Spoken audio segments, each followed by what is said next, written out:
Fala galera, bem-vindos a mais um vídeo aqui do canal. E hoje eu já tô achando que esse vídeo vai ter muito dislike, porque eu vou falar uma verdade aqui que muita gente não gosta de ouvir. Eu simplesmente vou falar da genética e como ela sim vai influenciar muito os seus resultados e até onde você pode ir.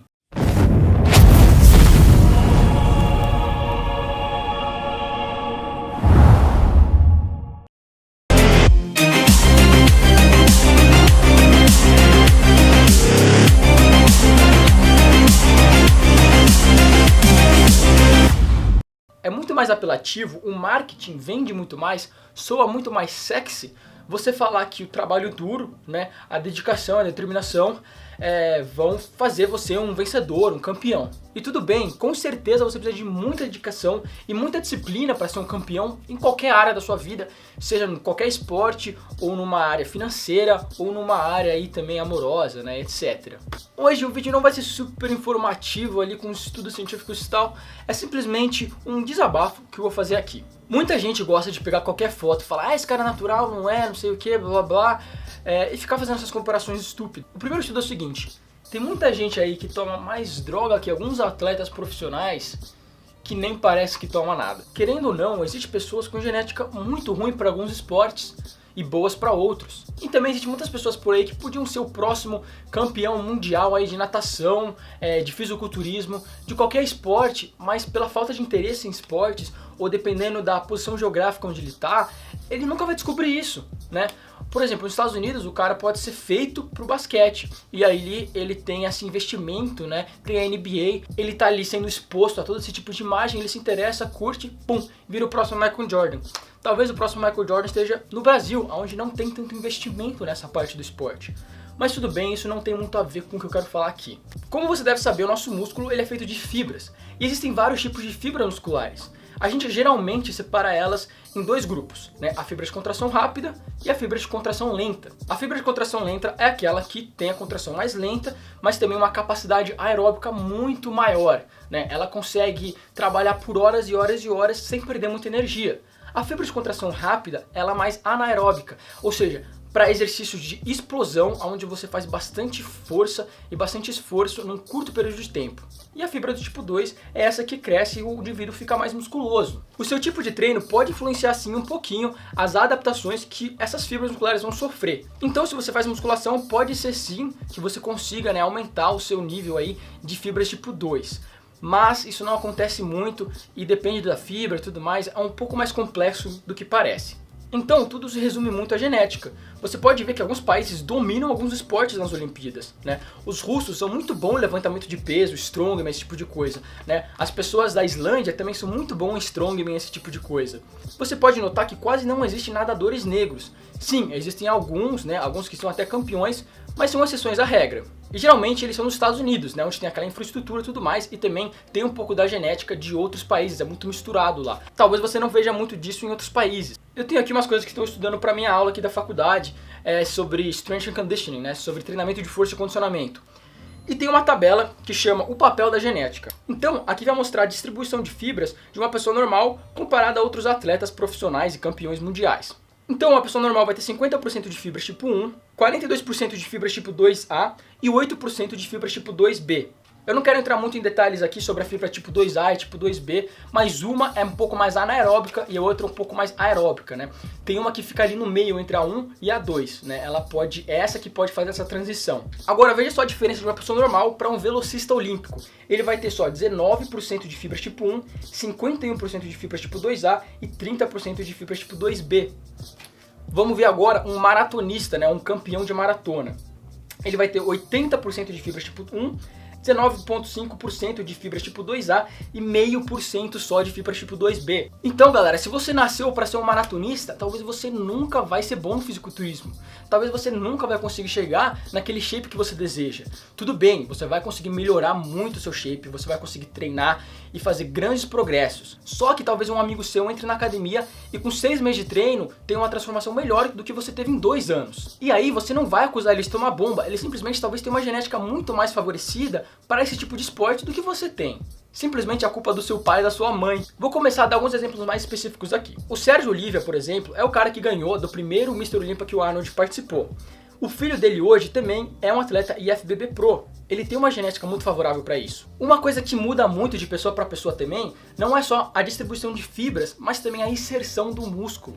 Por exemplo, a Britney Spears, ela tem uma inserção da panturrilha muito baixa, o que faz parecer a panturrilha dela muito grande. E ela também deve ter uma predominância de fibras tipo 2 na panturrilha dela, porque é muito maior do que as pessoas normais.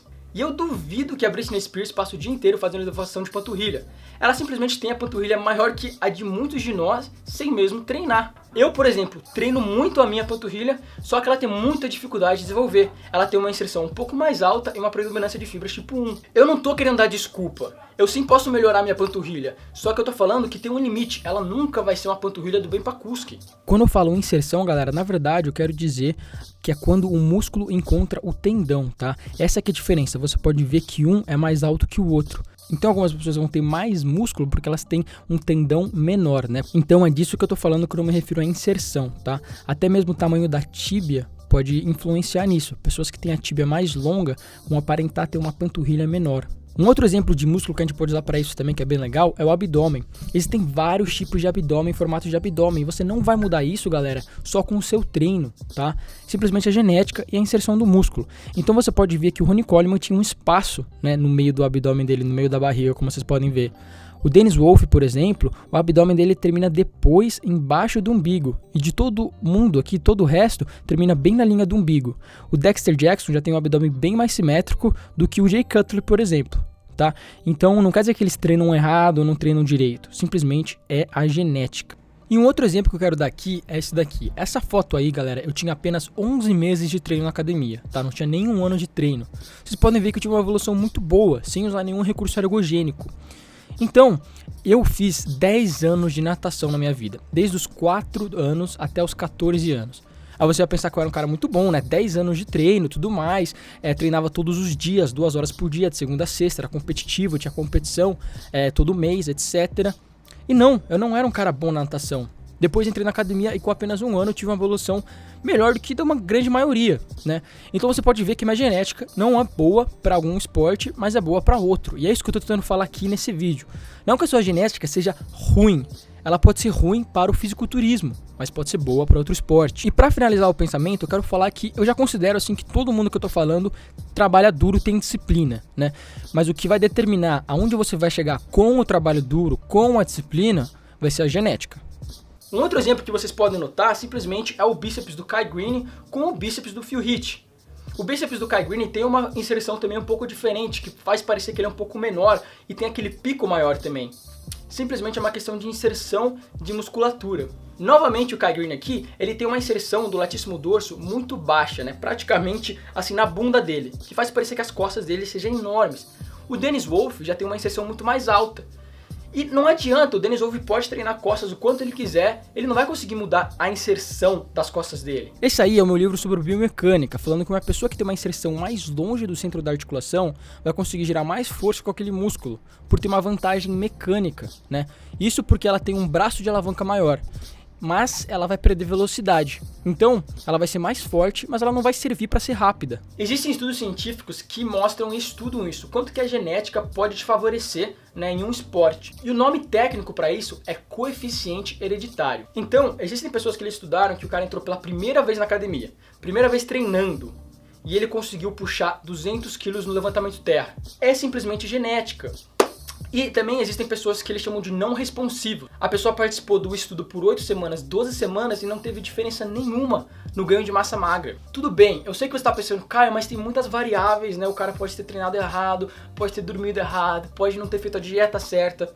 Mas eu tenho certeza que muitas dessas variáveis foram controladas e mesmo assim a genética influencia bastante. Um outro exemplo que eu posso dar aqui é simplesmente o Lee Priest. O Lee Priest foi um fisiculturista exemplar e os pais dele também eram fisiculturistas.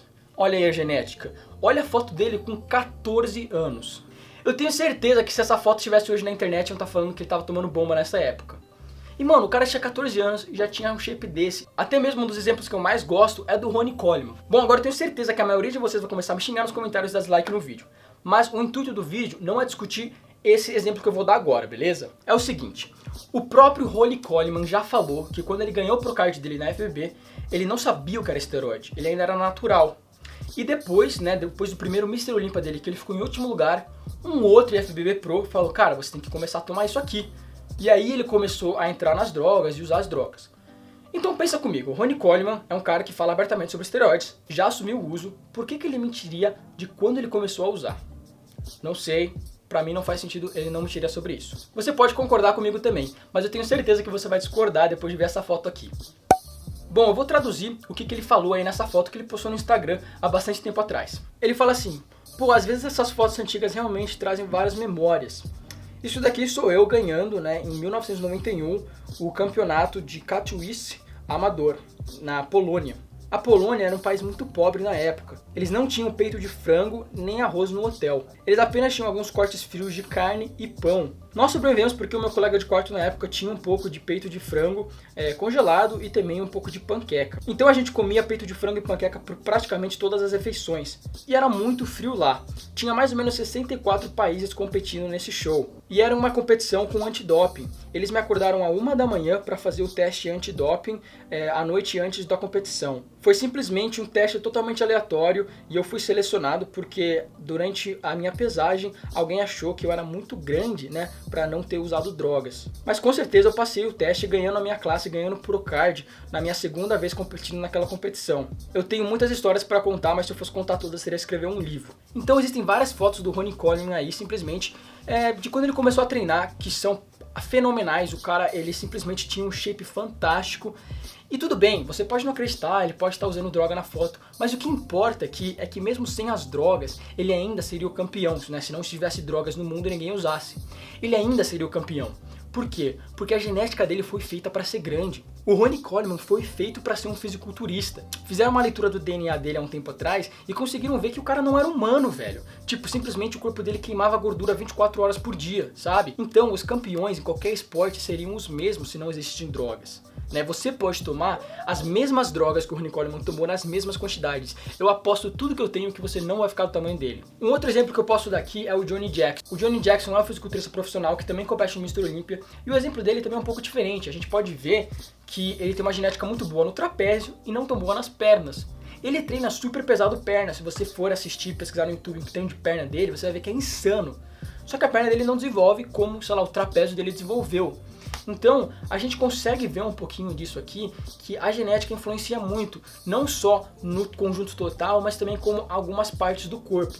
Mas claro, dá pra você sempre melhorar o que você tem. Eu, por exemplo, posso melhorar o meu deltoide, que não é muito bom, posso melhorar minha panturrilha também. Mas eu também sei que a minha panturrilha nunca vai ser enorme e gigante. Então, eu quis fazer esse vídeo porque eu acho que é bom ter isso em mente, e muita gente, o que elas pensam? Elas pensam que todo mundo tem a mesma genética que elas.